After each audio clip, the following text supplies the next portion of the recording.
Bismillahirrahmanirrahim. Sebelum kita mulai, izinkan saya menyambungkan benang merah dari apa yang sudah kita bahas sebelumnya. Kita tadi sedang membaca jawaban seorang ulama besar, Sayyid Abdurrahman bin Abdullah bil Faqih al-Ba'alawi, atas beberapa pertanyaan seputar Imam Al-Mahdi. Pertanyaan pertama dan kedua sudah kita bahas. Dan sekarang kita sampai di pertanyaan ketiga, yang mungkin terdengar simpel, tapi ternyata menyimpan diskusi yang luar biasa dalam. Pertanyaannya begini, apakah Al-Mahdi lebih utama daripada Abu Bakar Ash-Shiddiq? Nah, ini bukan pertanyaan sembarangan. Ini pertanyaan yang kalau dijawab dengan terburu-buru bisa salah arah.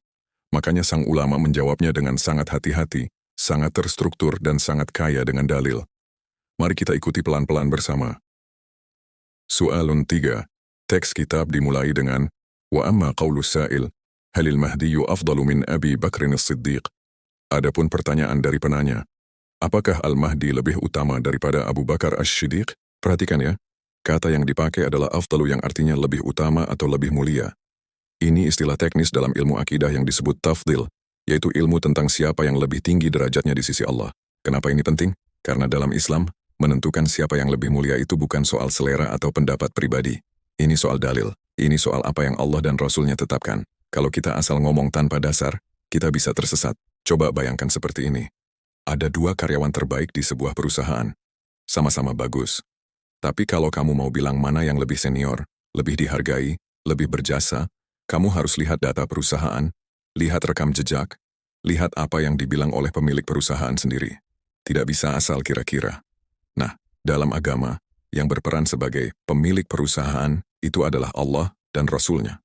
Dan data perusahaan itu adalah Al-Quran dan Hadits. Sekarang kita lihat jawaban sang ulama. Fajawabuhu. أن النصوص الصحيحة مصرحة بأن أفضل الناس بعد الأنبياء والمرسلين أبو بكر الصديق. Maka jawabannya, sesungguhnya Nash yang syahih menegaskan bahwa manusia yang paling utama setelah para nabi dan rasul adalah Abu Bakar Ash-Shiddiq. Dua kata penting di sini. An-nusus as-sahihat, Nash yang syahih. An-nusus itu artinya teks-teks, yaitu ayat-ayat Al-Quran dan hadits-hadits Nabi. Dan as-sahihata artinya yang syahih, yang sudah teruji keasliannya, yang sanadnya kuat, yang bisa dipertanggungjawabkan secara ilmiah. Lalu kata musarrihatun, ini kata yang luar biasa. Artinya tegas menyatakan, eksplisit, tidak samar-samar. Bukan sekadar menyinggung atau mengisyaratkan, tapi langsung menyatakan dengan jelas. Jadi sang ulama mau bilang, ini bukan soal pendapat, ini sudah ada dalilnya yang terang. Nash yang syahih sudah tegas-tegas bilang, manusia paling utama setelah para nabi dan rasul adalah Abu Bakar Ash-Shiddiq. Siapa Abu Bakar Ash-Shiddiq? Untuk teman-teman yang baru kenal beliau, Abu Bakar Ash-Shiddiq adalah sahabat Nabi yang paling dekat, sahabat pertama yang memeluk Islam dari kalangan orang dewasa laki-laki, dan menjadi khalifah pertama setelah Nabi wafat. Gelar Ash-Shiddiq artinya, yang sangat membenarkan, karena beliau selalu percaya dan membenarkan apapun yang Nabi katakan, tanpa ragu sedikit pun, dan beliau hidup di zaman Nabi, bersama Nabi, berjuang bersama Nabi. فَلَا يُعَارِضُهَا مَا وَرَدَ مِنْ فَضْلِ الْإِمَامِ الْمَهْدِيِّ. Maka hal tersebut tidaklah bertentangan dengan riwayat yang menjelaskan tentang keutamaan Imam Al-Mahdi. Nah, ini penting sekali. Sang ulama tidak menolak bahwa Al-Mahdi itu orang yang mulia dan agung. Tidak sama sekali. Ada banyak hadits yang menyebutkan keutamaan Al-Mahdi. Tapi keutamaan Al-Mahdi itu tidak lantas berarti beliau lebih tinggi daripada Abu Bakar Ash-Shiddiq. Kata kuncinya adalah la yu'ariduha. Tidak bertentangan dengan itu. Maksudnya, dua hal ini bisa berdampingan. Al-Mahdi itu mulia. Abu Bakar itu juga mulia dan lebih mulia dari siapapun selain Nabi. Tidak ada konflik di antara keduanya. Analoginya begini. Kalau kamu bilang, Gunung Everest adalah gunung tertinggi di dunia, itu tidak berarti gunung-gunung lain tidak tinggi. Gunung Rinjani itu tinggi banget. Gunung Semeru itu luar biasa. Tapi ketika bicara soal siapa yang tertinggi, jawabannya sudah jelas Everest. Begitu pula di sini. Al-Mahdi itu agung dan mulia. Tapi ketika ditanya siapa manusia paling mulia setelah para nabi, jawabannya sudah ada, Abu Bakar. وَيَنْبَغِي أَنْ يُلْحَقَ بِأَبِي بَكْرٍ الصِّدِّيقِ مَنْ وَرَدَ النَّصُّ بِتَفْضِيلِهِ. Dan seyogianya disusulkan kepada Abu Bakar Ash-Shiddiq, orang-orang yang disebutkan keutamaannya oleh Nash. Kata yulhaqa disusulkan atau disambungkan, maksudnya begini.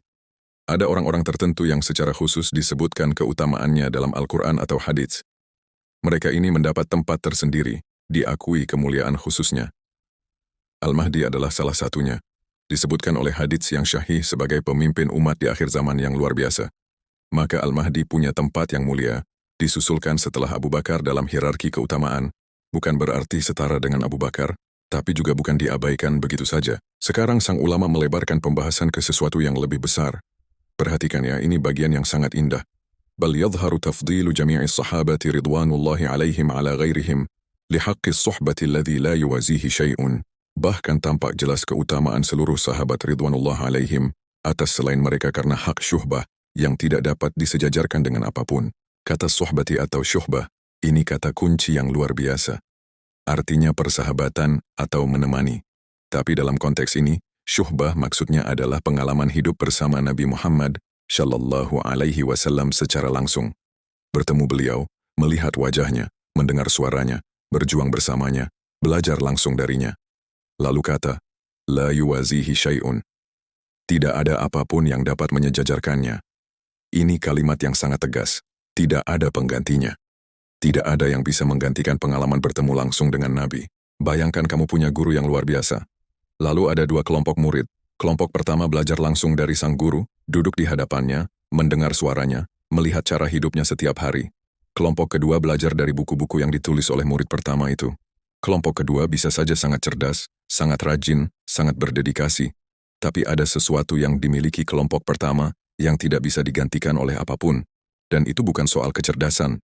Itu soal kesempatan, keistimewaan dan kehormatan yang Allah berikan secara langsung. Faqad athnallahu wa rasuluhu alaihim, wa radiyallahu anhum. Sungguh Allah dan Rasulnya telah memuji mereka, dan Allah telah ridha kepada mereka. Ini kalimat pendek, tapi isinya luar biasa berat dalam artian maknanya sangat dalam. Allah sendiri, di dalam Al-Quran, memuji para sahabat. Allah menyatakan ridha kepada mereka. Radiyallahu anhum, Allah ridha kepada mereka. Dan ketika Allah sudah menyatakan ridhanya, itu adalah pencapaian tertinggi yang bisa diraih seorang manusia. Tidak ada yang lebih tinggi dari itu. Lalu sang ulama mengutip sebuah hadits yang sangat terkenal dan sangat penting. Wa qala sallallahu alaihi wa alihi wasallam, "Lau anfaqa ahadukum mithla Uhuddin dhahaban ma balagha mudda ahadihim wala nasifahu." Dan Nabi sallallahu alaihi wa alihi wasallam bersabda, seandainya salah seorang dari kalian menginfakkan emas sebesar gunung Uhud, niscaya tidak akan menyamai satu mud infak salah seorang dari mereka, tidak pula separuhnya. Hadits ini diriwayatkan oleh Imam Bukhari dan Muslim, jadi termasuk hadits yang paling kuat sanadnya. Ini hadits yang Nabi sampaikan kepada para sahabat sendiri, kepada orang-orang yang hidup setelah zaman sahabat. Sekarang kita pahami ukurannya. Uhuddin Uhud, itu gunung. Gunung sungguhan, bukan bukit kecil. Gunung Uhud itu ada di Madinah dan besar sekali. Nabi bilang, seandainya kamu menginfakkan emas seberat gunung Uhud, satu gunung emas penuh, itu tidak akan menyamai nilai satu muda infak seorang sahabat. Tidak akan menyamai, bahkan separuhnya pun tidak. Apa itu muda atau satu mud? Itu satuan ukuran yang sangat kecil. Satu mud itu kira-kira segenggam 2 tangan orang dewasa, atau sekitar 670 gram. Jadi bayangkan, satu gunung emas tidak senilai setengah kilogram gandum yang diinfakkan oleh seorang sahabat. Kenapa bisa begitu? Karena nilai amal bukan hanya dilihat dari jumlah atau besarannya. Nilai amal itu dilihat dari konteksnya, dari siapa yang melakukannya, dari kondisi apa yang melingkupinya. Sahabat beramal di zaman paling krusial dalam sejarah Islam. Di saat Islam baru tumbuh lemah diancam dari segala penjuru. Di saat satu orang masuk Islam berarti nyawanya terancam. Di saat itu, segenggam gandum yang diinfakkan oleh seorang sahabat nilainya tak tertandingi. Ini bukan soal sahabat lebih pintar atau lebih kuat. Ini soal posisi dan kesempatan yang Allah berikan. Dan itu tidak bisa diulang oleh siapapun. Tarik nafas dulu ya. Kita sudah sampai di tengah pembahasan. Sejauh ini sang ulama sudah menegaskan bahwa 1. Abu Bakar adalah manusia paling utama setelah para nabi. 2. Keutamaan Al-Mahdi itu nyata dan ada dalilnya, tapi tidak bertentangan dengan keutamaan Abu Bakar. 3. Seluruh sahabat Nabi punya keistimewaan syuhbah yang tidak bisa digantikan oleh siapapun. Tapi sekarang sang ulama akan melakukan sesuatu yang luar biasa menarik. Beliau tidak berhenti di sini. Beliau justru membuka perspektif baru yang sangat menyeimbangkan. Beliau bilang, "Hei, ini bukan berarti orang-orang yang datang belakangan itu tidak punya keutamaan yang luar biasa juga. Mereka punya keutamaan unik yang para sahabat pun tidak miliki. Mari kita lihat. Wa in kana li ghairihim fadlun 'azimun min jihatin ukhra, la yuwazihi syai'un." Meskipun selain dari mereka memiliki keutamaan agung dari sudut pandang lain yang tidak ada tandingannya. Kata min jihatin ukhra, dari sudut pandang lain. Ini kuncinya. Sang ulama sedang berkata, keutamaan itu bisa datang dari berbagai arah. Para sahabat unggul dalam satu hal yang tidak tertandingi, yaitu syuhbah. Tapi orang-orang yang datang sesudah mereka juga punya keunggulan dari arah yang berbeda, yang juga tidak tertandingi dalam jenisnya. Dan sang ulama menyebut dua hal. Yang pertama, kalbad'ati syarifati allati fi dhurriyyatihi sallallahu alaihi wa alihi wasallam, alladzina laysu minas sahaba. Seperti bagian nasab yang mulia, yang terdapat pada keturunan beliau sallallahu alaihi wa alihi wasallam, yang mana sebagian dari mereka bukan termasuk sahabat. Al-bad'ati syarifah, kata bad'at itu artinya sepotong daging, tapi dalam bahasa Arab dipakai untuk menyebutkan keturunan yang sangat dekat, darah daging. Kata ini pernah dipakai Nabi sendiri untuk Sayyidah Fatimah Az-Zahra, putri beliau. Jadi ini kiasan untuk menyebut keturunan langsung Nabi. Nah, sebagian dari keturunan Nabi itu hidup di zaman yang jauh setelah beliau wafat, jadi mereka bukan sahabat. Tapi mereka punya sesuatu yang unik. Darah Nabi mengalir dalam diri mereka. Nasab yang mulia. Dan ini juga keutamaan yang tidak ada tandingannya dalam jenisnya. Lalu sang ulama mengutip sebuah hadits untuk menguatkan ini. Hadits tentang keimanan orang-orang yang datang belakangan. Fafil hadits, Inna a'jabal khalqi ilayya imanan, laqawmun ya'tuna min ba'di, yajiduna suhufan biha kitabun yu'minuna bima fiha. Sesungguhnya makhluk yang paling menakjubkan imannya bagiku adalah kaum yang datang setelahku. Mereka mendapati lembaran-lembaran berisi kitab, lalu mereka beriman dengan apa yang ada di dalamnya.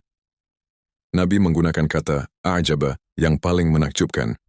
Bukan sekadar mengagumi, tapi benar-benar takjub, heran dalam arti positif, kagum bercampur haru. Kenapa? Karena orang-orang yang datang setelah Nabi tidak bisa melihat Nabi langsung, tidak bisa mendengar suaranya, tidak bisa menyaksikan mukjizatnya dengan mata kepala sendiri. Mereka hanya mendapati lembaran-lembaran kitab, teks, tulisan, dan dengan hanya berbekal teks itu, mereka beriman, mereka percaya sepenuh hati. Coba bayangkan, kalau seseorang bilang kepadamu bahwa ada peristiwa luar biasa yang terjadi 1000 tahun lalu, dan kamu diminta percaya hanya berdasarkan catatan tertulis yang sudah berusia ratusan tahun, itu butuh kepercayaan yang luar biasa, bukan? Itu butuh hati yang kuat. Nah, Nabi sendiri yang kagum dengan orang-orang seperti itu. Sang ulama lanjutkan dengan hadits kedua tentang topik yang sama. Wa fi haditsin akhar, qulna, ya Rasulullah, hal ahadun khairun minna? Aslamna wa jahadna ma'aka. Qala na'am, qawmun yakununa min ba'dikum yu'minuna bi, walam yarawni. Kami, para sahabat bertanya, wahai Rasulullah, adakah seseorang yang lebih baik dari kami? Kami telah memeluk Islam dan berjihad bersamamu. Beliau menjawab, ya, yaitu suatu kaum yang hidup setelah kalian, mereka beriman kepadaku padahal mereka tidak pernah melihatku. Ini dialog yang sangat menggetarkan hati. Para sahabat sendiri yang bertanya. Mereka dengan penuh rasa percaya diri berkata, ya Rasulullah, kami sudah masuk Islam, kami sudah berjihad bersamamu. Adakah orang yang lebih baik dari kami?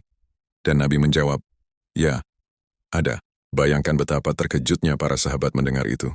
Mereka, yang sudah berkorban begitu besar, yang sudah mendampingi Nabi di saat-saat paling sulit, ternyata ada orang lain yang dari satu sisi bisa lebih baik dari mereka. Siapa? Orang-orang yang beriman kepada Nabi tanpa pernah melihat Nabi. Generasi seperti kita ini, teman-teman. Kita yang tidak pernah melihat Nabi secara langsung, tapi tetap beriman, tetap mencintai beliau, tetap mengikuti ajarannya. Nabi sendiri yang memberikan penghargaan ini kepada kita. Masih ikut ya? Ini luar biasa sekali. Lanjut. Lalu hadits ketiga dalam satu tema yang sama. Wa fi haditsin akhar. Tuba liman ra'ani wa amana bi, marratan, wa tuba liman lam yarani wa amana bi, 7 marrat. Dan dalam hadits yang lain, beruntunglah orang yang melihatku dan beriman kepadaku, 1 kali keberuntungan, dan beruntunglah sebanyak 7 kali bagi orang yang tidak pernah melihatku, namun ia beriman kepadaku. Tuba, kata ini dalam bahasa Arab mengandung makna kebaikan yang sangat besar, keberuntungan yang agung, kesenangan yang sempurna. Ada yang mengatakan ini nama sebuah pohon di surga. Nah, Nabi memberikan tuba 1 kali untuk orang yang melihat beliau dan beriman. Dan tuba 7 kali untuk orang yang tidak pernah melihat beliau tapi tetap beriman. 7 berbanding 1. Ini bukan berarti para sahabat kalah mulia. Ini menunjukkan bahwa ada dimensi tertentu dari keutamaan yang Allah khususkan untuk orang-orang yang beriman tanpa melihat, yang imannya murni berdasarkan kepercayaan kepada Allah dan kepada wahyunya. Ini kayak 2 jenis juara yang berbeda. Para sahabat adalah juara dalam hal pengorbanan, perjuangan, dan kebersamaan dengan Nabi secara langsung.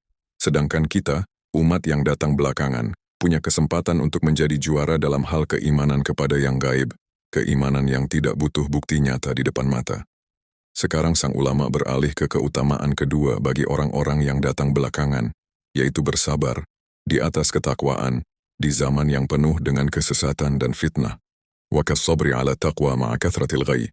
Demikian juga halnya bersabar di atas ketakwaan di tengah banyaknya kesesatan. Al-ghayy, kata ini artinya kesesatan, penyimpangan, jalan yang menyimpang dari kebenaran. Ketika kesesatan itu banyak di mana-mana, bertahan dalam ketakwaan itu butuh kekuatan yang luar biasa. Dan perjuangan seperti itu punya nilai yang sangat besar di sisi Allah. Analoginya begini. Kalau kamu seorang pelajar yang rajin belajar di sekolah yang bagus, semua gurunya mendukung, semua temannya rajin, lingkungannya kondusif, itu bagus. Tapi sekarang bayangkan, pelajar yang sama-sama rajin belajar, tapi sekolahnya berantakan, gurunya tidak peduli, temannya semuanya malah mengajak bolos dan bermain terus, dan dia tetap bertahan belajar dengan tekun sendirian. Usahanya jauh lebih besar. Dan dalam perspektif tertentu, prestasinya itu lebih menakjubkan. Sang ulama mengutip hadits untuk menguatkan ini. Fafil hadits, innahu sayakunu fi akhiri hadhihi al-ummati qawmun lahum mithlu ajri awwalihim, ya'muruna bil ma'ruf, wa yanhauna 'anil munkar, wa yuqatiluna ahlal fitan. Sesungguhnya akan ada di akhir umat ini, suatu kaum yang mendapatkan pahala semisal pahala generasi pertama mereka. Mereka menyuruh kepada yang ma'ruf, mencegah kemungkaran, dan memerangi para pembuat fitnah. Akhiri hadhil ummah, di akhir umat ini. Ini isyarat kepada zaman akhir, zaman yang jauh setelah Nabi. Dan di zaman itu akan ada kaum yang pahalanya sebanding dengan generasi awal Islam, yaitu generasi sahabat. Kenapa? Karena mereka melakukan hal yang sama. Menyerukan kebaikan, mencegah kemungkaran, dan berjuang melawan para perusak. Tapi mereka melakukannya di kondisi yang jauh lebih sulit. Lalu hadits berikutnya, yang lebih spesifik lagi, wa fi hadithin aidan, inna wara'akum ayyam as-sabri, faman sabara fihinna qabada 'ala al-jamri, lil'amili fihinna ajru 50, ya'maluna mithla 'amalih. Qulna, ya Rasulullah ajru 50 minhum, faqala, ajru 50 minkum. Sesungguhnya di hadapan kalian ada hari-hari kesabaran. Barang siapa yang bersabar pada masa itu ibarat menggenggam bara api. Orang yang beramal pada saat itu akan mendapatkan pahala 50 orang yang beramal seperti amalannya. Kami, sahabat, bertanya, wahai Rasulullah, pahala 50 orang dari kalangan mereka sendiri? Beliau menjawab, bukan, tetapi pahala 50 orang dari kalangan kalian, sahabat. Ini hadits yang sangat menggetarkan. Qabada 'alal jamr, menggenggam bara api. Coba bayangkan pegang bara api yang menyala, panasnya tidak tertahankan. Itu gambaran betapa beratnya bertahan dalam keimanan dan ketakwaan di zaman fitnah. Setiap saat terasa seperti menggenggam bara. Dan pahala orang yang bertahan seperti itu, 50 orang sahabat. 50. Para sahabat sendiri sampai mengira bahwa yang dimaksud adalah 50 orang dari zaman itu sendiri. Ternyata Nabi meluruskan, bukan. 50 dari kalangan kalian, para sahabat. Satu orang yang bertahan di zaman fitnah pahalanya setara dengan 50 sahabat Nabi. Ini menunjukkan betapa Allah itu maha adil dan maha bijaksana. Setiap generasi punya tantangannya masing-masing. Dan Allah menghargai setiap perjuangan sesuai dengan beratnya tantangan yang dihadapi. Sampai di sini sang ulama memasukkan bait syair dari kitab akidahnya sendiri. Ini bagian yang indah sekali. Beliau mengatakan, berkenaan dengan semua yang sudah kita bahas ini, beliau pernah menulisnya dalam bentuk syair. Wa yajburul akhiral imanu bil ghaibi wat taqdir, wa ma'al ghayyi wal balwa bima tasala.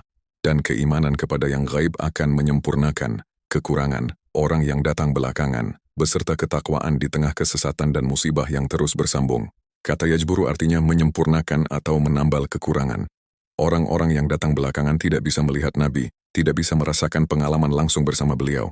Itu adalah sesuatu yang tidak bisa diganti, tapi Allah memberikan kompensasi yang luar biasa.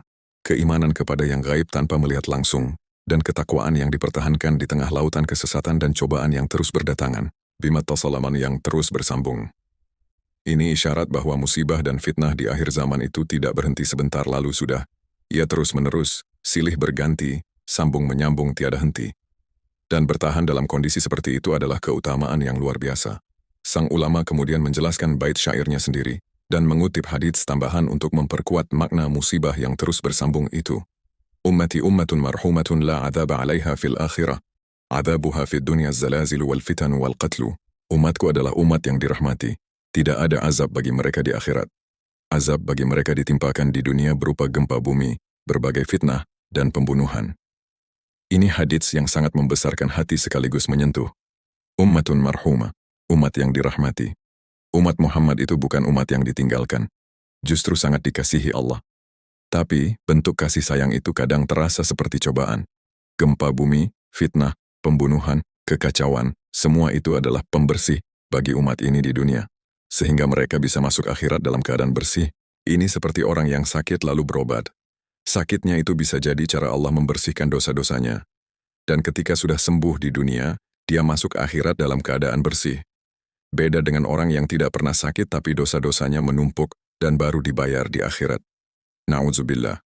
Wa fil hadith, ummati kal matari la yudra awaluhu khairun am akhiruhu. Dan dalam hadits lain, umatku itu ibarat hujan, tidak diketahui apakah yang lebih baik itu awalnya ataukah akhirnya. Analogi hujan ini sangat indah. Hujan itu seluruhnya air, seluruhnya rahmat. Tapi apakah rintisan pertama hujan lebih bermanfaat daripada curahan terakhirnya? Susah dijawab. Keduanya punya manfaatnya masing-masing. Rintisan pertama membasahi tanah kering yang haus. Curahan terakhir menyempurnakan pengairan dan membuat tanaman benar-benar tumbuh. Demikian umat Nabi. Generasi sahabat itu luar biasa. Generasi akhir zaman itu juga luar biasa. Dan Allah saja yang paling tahu mana yang lebih baik secara keseluruhan. Sekarang sang ulama menutup bagian ini dengan sebuah kesimpulan yang sangat bijaksana. Walhasil, anna Allah yakhussul mutaakhira bifadlin lam yahsul lil mutaqaddim, kama qil, kam tarakal awwalu lil akhar. Kesimpulannya, bahwa Allah mengkhususkan orang-orang yang datang belakangan dengan keutamaan yang tidak didapatkan oleh orang-orang terdahulu, sebagaimana dikatakan dalam pepatah, betapa banyak hal yang ditinggalkan oleh orang terdahulu untuk orang yang datang kemudian. Kam tarakal awwalu lil akhar. Ini pepatah Arab yang sangat terkenal. Artinya, betapa banyak hal kesempatan ruang peluang yang sengaja atau tidak disengaja ditinggalkan oleh generasi awal untuk diisi oleh generasi berikutnya. Bukan berarti generasi awal tidak tuntas, tapi karena memang setiap zaman punya ruangnya sendiri. Fafadlullahi azimun alal awwalina wal akhirin. Maka karunia Allah itu sangat agung, baik kepada orang-orang terdahulu maupun orang-orang yang datang belakangan. Kalimat penutup yang sangat indah. Fadlullahi, yang karunia Allah, itu mengalir kepada semua. Kepada yang terdahulu maupun yang belakangan. Tidak ada yang ditinggal. Tidak ada yang dikecilkan. Setiap generasi mendapat karunia-Nya yang unik, yang sesuai dengan posisi dan zamannya. Lalu sang ulama menutup pembahasan utama dengan dua kalimat terakhir tentang Al-Mahdi dan orang-orang di zamannya. Wa ala kulli halin, fafadlul mahdi mansusun alaihi, fahuwa mulhaqun bil mansusi alaihim. Dan bagaimanapun juga keutamaan Al-Mahdi itu telah ditetapkan oleh Nash, maka beliau disusulkan kepada orang-orang yang telah disebutkan dalam Nash. Mansusun alaihi, ditetapkan oleh Nash, artinya ada dalil resminya dari Al-Quran atau hadits. Keutamaan Al-Mahdi bukan hasil imajinasi atau klaim tanpa dasar. Ada hadits-haditsnya, ada dalilnya. Maka beliau masuk dalam golongan orang-orang yang secara resmi diakui keutamaannya oleh syariat.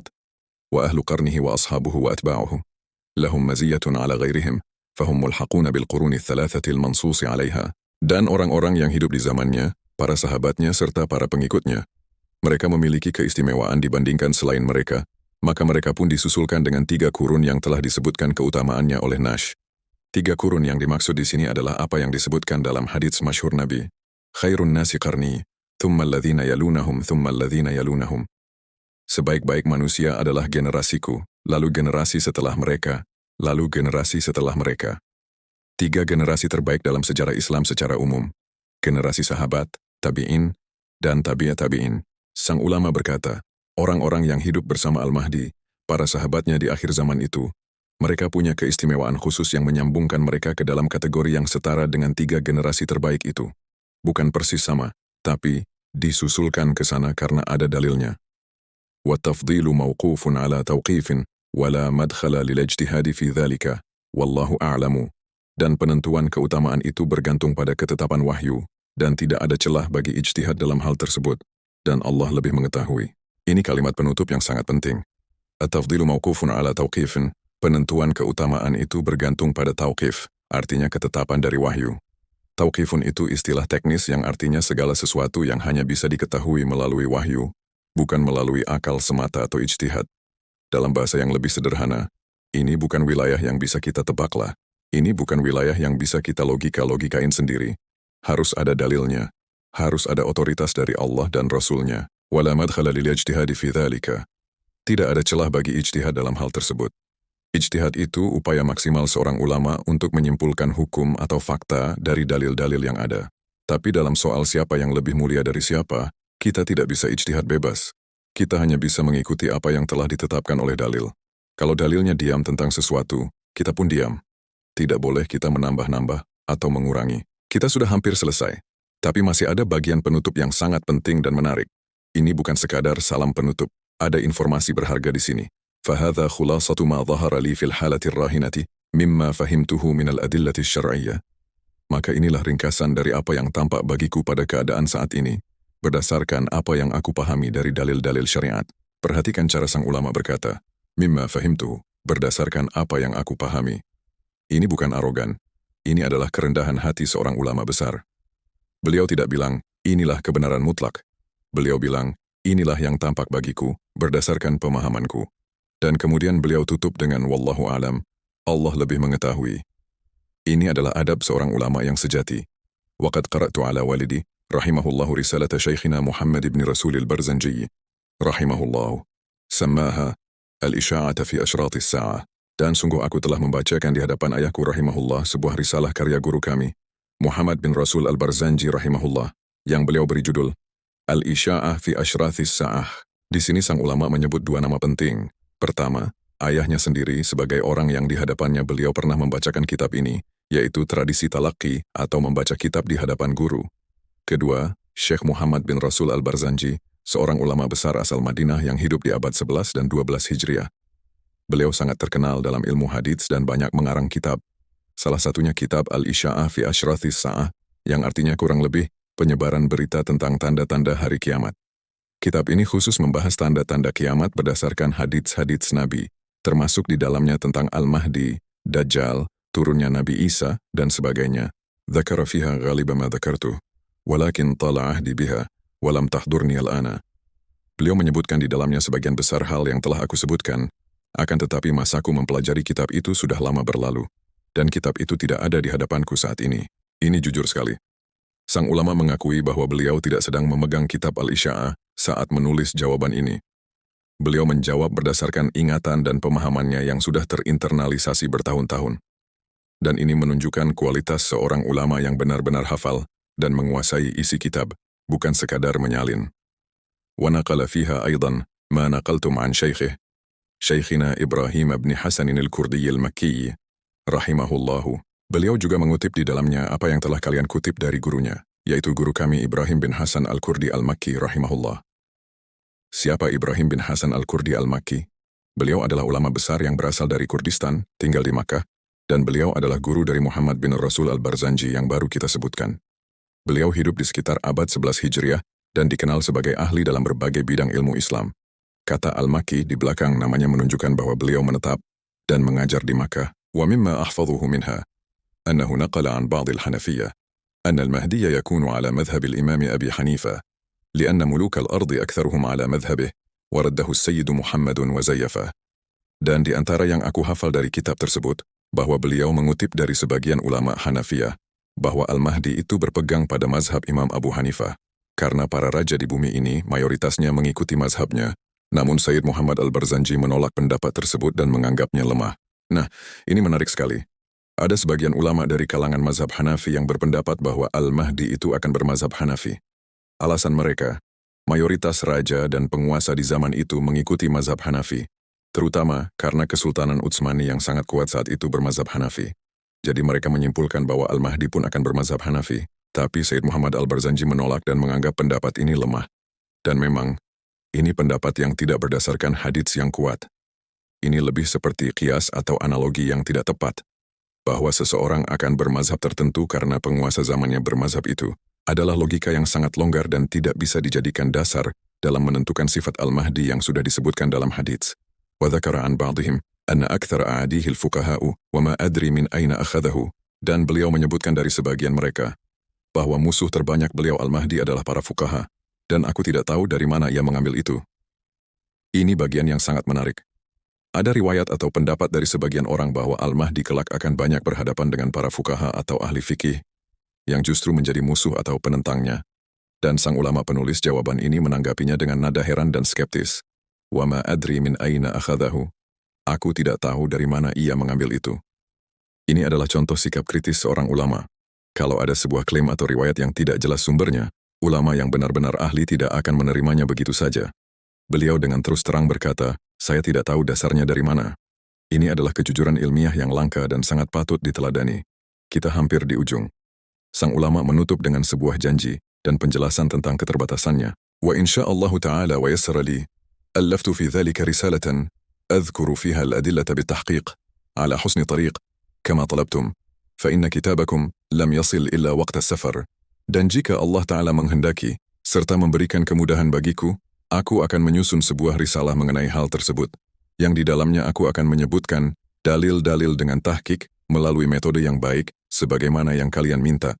Karena surat dari kalian tidak sampai kepadaku melainkan pada saat aku hendak bepergian. Bitahqiqi, dengan tahqiq. Tahqiq itu artinya penelitian mendalam, verifikasi yang cermat dan teliti, memeriksa semua dalil dengan sungguh-sungguh. Ini adalah standar akademik tertinggi dalam tradisi keilmuan Islam. Sang ulama berjanji akan menulis risalah yang lebih lengkap dan sistematis jika Allah memberi kesempatan. Dan beliau menjelaskan alasan mengapa jawaban ini singkat. Surat pertanyaan datang tepat di saat beliau akan bepergian. Jadi beliau menjawab sebisanya, dengan apa yang beliau ingat dan pahami, dalam kondisi tidak sedang memegang buku-buku referensinya. Bayangkan, dalam kondisi seperti itu saja jawaban beliau sudah sangat kaya, sangat dalam, sangat berharga. Betapa dalamnya ilmu yang sudah terinternalisasi dalam diri beliau. Sekarang kita sampai di catatan kaki yang ditambahkan sang ulama tentang hubungannya dengan dua guru yang beliau sebut tadi. Ini penting sekali untuk dipahami. Wa innama dzakartu Syekh Muhammad al-Barzanjiyya wa Syekh Ibrahim al-Kurdiyya bilafdhi Syekhina, lianna li min kullin minhuma ijazatan khassatan li wa 'amma fima yajuzu lahuma riwayatuhu. Dan sesungguhnya aku menyebut Syekh Muhammad al-Barzanji dan Syekh Ibrahim al-Kurdi dengan lafaz Syekhuna, guru kami, karena aku mendapatkan dari masing-masing keduanya ijazah secara khusus untukku, dan juga ijazah secara umum, mengenai hal-hal yang diperbolehkan bagi keduanya untuk meriwayatkannya. Kata ijazatan, ijazah. Dalam dunia keilmuan Islam klasik, ijazah bukan sekadar sertifikat kelulusan seperti yang kita kenal sekarang. Ijazah adalah lisensi atau izin resmi dari seorang guru kepada muridnya untuk meriwayatkan ilmu, kitab, atau hadits tertentu atas nama sang guru. Ada dua jenis ijazah di sini. Ijazah khusus yaitu sang guru memberikan izin khusus kepada sang ulama penulis untuk meriwayatkan ilmu tertentu. Dan ijazah umum yaitu izin untuk meriwayatkan semua yang boleh diriwayatkan oleh sang guru. Ini seperti seorang penulis terkenal yang memberikan hak kepada muridnya untuk mengutip dan menyebarkan semua karyanya. Itu bentuk kepercayaan dan pengakuan yang sangat tinggi. Walabistul khirqata minasy-Syaikh Ibrahim miraran adidatan. Dan aku telah dipakaikan khirqah dari Syekh Ibrahim berkali-kali. Al-khirqata ini istilah dalam tradisi tasawuf. Khirqah secara harfiah artinya kain lusuh atau jubah. Tapi dalam tradisi tasawuf, khirqah adalah simbol dari transmisi spiritual.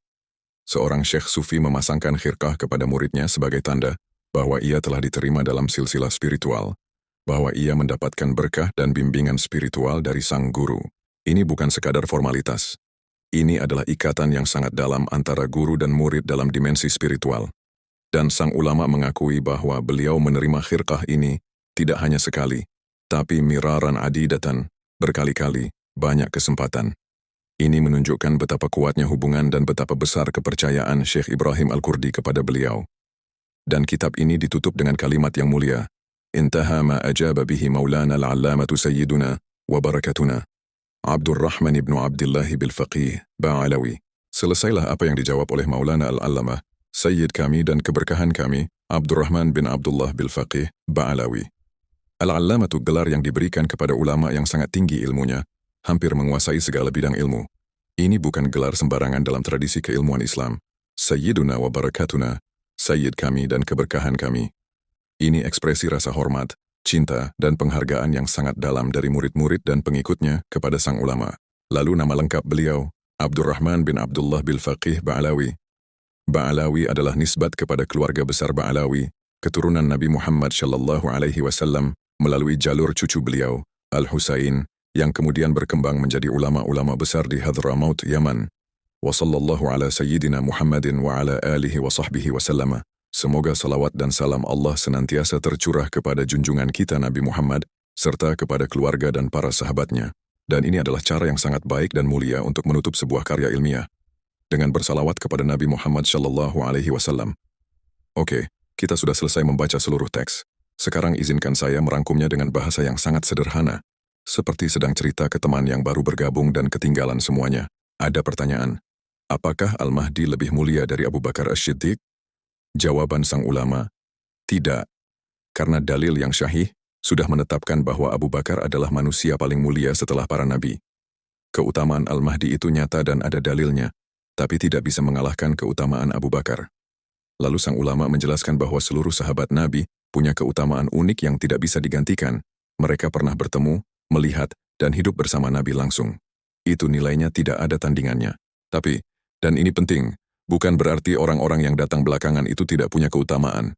Mereka punya keutamaan yang unik juga, yaitu keimanan kepada yang gaib tanpa melihat langsung, dan kesabaran bertahan dalam ketakwaan di tengah lautan kesesatan dan cobaan.